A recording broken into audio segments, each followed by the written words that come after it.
History के 12th class तीसरी book का पहला चैप्टर उपनिवेशवाद और ग्रामीण क्षेत्र। इसके अंदर हम ब्रिटिश ईस्ट इंडिया कंपनी ने जब भारत के अंदर अपना नियंत्रण स्थापित कर लिया, उसके बाद यहाँ की ग्रामीण व्यवस्था, जमींदारी व्यवस्था के बारे में विस्तार पूर्वक अध्ययन करेंगे। इसके अंदर पहला ही क्वेश्चन जो बहुत इंपॉर्टेंट माना जाता है कि पांचवी रिपोर्ट क्या है। पांचवी रिपोर्ट 1813 में ब्रिटिश संसद में पेश की गई।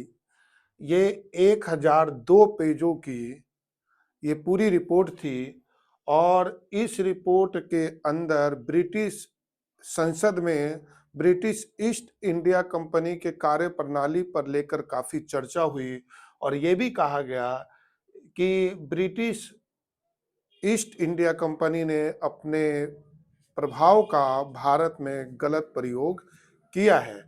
पांचवी रिपोर्ट जो है वो एक तरह से जमींदारों से जुड़े हुए उनका पूरा विवरण इस रिपोर्ट में था। अगला क्वेश्चन भी बहुत इंपॉर्टेंट है कि पहाड़ी और संथाल। पहाड़ी वो लोग थे जो महल के आसपास जो पहाड़ होते थे उस पर निवास कर लेते थे।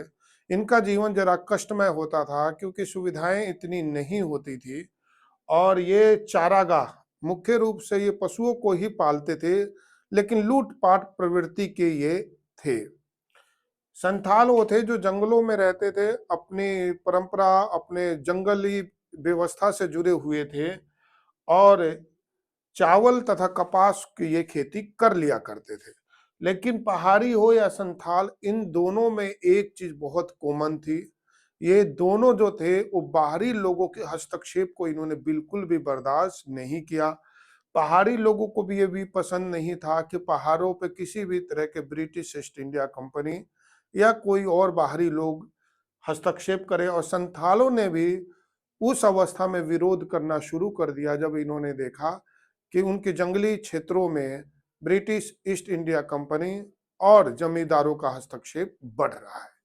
अगले क्वेश्चन पे आ जाते हैं कि स्थायी बंदोबस्त क्या है और इसके क्या प्रभाव निकले और इसको जमींदारों ने इसको कैसे निपटा। ब्रिटिश ईस्ट इंडिया कंपनी ने भारत में लगान लेने का एक नया तरीका अपनाया जिसे हम स्थायी बंदोबस्त के नाम से या इंग्लिश में परमानेंट सेटलमेंट के नाम से जानते हैं। इसके तहत जमींदारों को एक सालाना लगान फिक्स कर दिया जाता था और कहा जाता था कि भाई तुम्हें इतना लगान देना है। अगर जमींदार वो निश्चित लगान, जैसा कि आप क्वेश्चन के नाम से ही देख रहे हो, स्थायी बंदोबस्त, परमानेंट सेटलमेंट, वो निश्चित लगान अगर जमींदार नहीं दे पाते थे तो जमींदारों की जमींदारी नीलाम करके उनसे वो पैसे वसूल लिए जाते थे। लेकिन एक बात यहाँ ये भी समझने की बहुत बड़ी बात है कि जितने अंग्रेज अत्याचारी थे उतने ही ज्यादा जमींदार दिमाग वाले थे। जमींदारों ने अपनी जमींदारी को बचाने के लिए इस्तेमारी बंदोबस्त से या स्थायी बंदोबस्त से कई उपाय निकाल लिए थे। उन्होंने अपनी जमींदारी महिलाओं के नाम कर दिए थे और जो जमींदारी या जमीन महिलाओं के नाम होती थी उस पे उसको ब्रिटिश सरकार नहीं लेती थी। नीलामी के समय वो अपने व्यक्ति खड़े कर देते थे जिससे कि जमीन वापस उनको मिल जाए।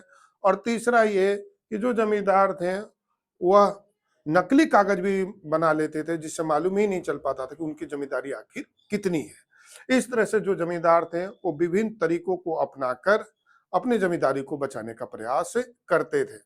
अगला क्वेश्चन है दक्कन दंगा।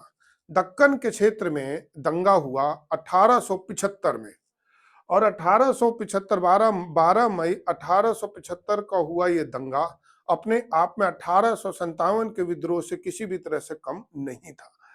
इसमें किसानों ने साहूकारों की कई उनके लेखा जोखा को जलाकर रख दिया और जो साहूकार थे वो काफी हद तक इस दंगे से परेशान हुए।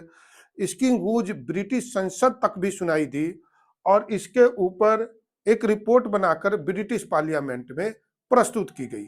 लेकिन दंगा, ये जो दक्कन में जो दंगा हुआ 1875 में, ये एक जमींदारों, साहूकारों और किसानों के बीच का एक बहुत ही महत्वपूर्ण कड़ी के रूप में देखा जाता है। सहायक संधि, ये बहुत इंपॉर्टेंट क्वेश्चन है और किसी ना कुछ किसी रूप में ये पूछा जाता है। लॉर्ड वेल्जरी ने सहायक संधि की शुरुआत की। उन्होंने भारतीय शासकों को यह कहा कि भारतीय शासक ब्रिटिश ईस्ट इंडिया कंपनी की सेना को अपने पास रखें, उसका सारा खर्चा उठाएं और इसके बदले उन पे कोई भी आक्रमण करेगा तो ब्रिटिश सेना उनको बचाएगी। ये बहुत बड़ी कूटनीति थी लॉर्ड वेल्जरी की ब्रिटिश ईस्ट इंडिया कंपनी की, क्योंकि इसके बदौलत ब्रिटिश ईस्ट इंडिया कंपनी की एक बहुत बड़ी सेना तैयार हो गई और उसके लिए उन्हें कुछ भी पैसे देने की जरूरत नहीं पड़ी और उसका सारा खर्चा भारतीय शासकों ने डर से उठा लिया। अब इस चैप्टर के इंपोर्टेंट क्वेश्चनों की बात की जाए तो पांचवी रिपोर्ट, पहाड़ी और संथाल, स्थायी बंदोबस्त और दक्कन दंगा और सहायक संधि, इसमें मैंने कुछ भी ऐसे क्वेश्चन नहीं करवाए हैं जो अनइम्पोर्टेंट हो, सारे इंपोर्टेंट क्वेश्चन हैं, इसलिए आप इन सभी क्वेश्चन को बहुत ही बारीकी से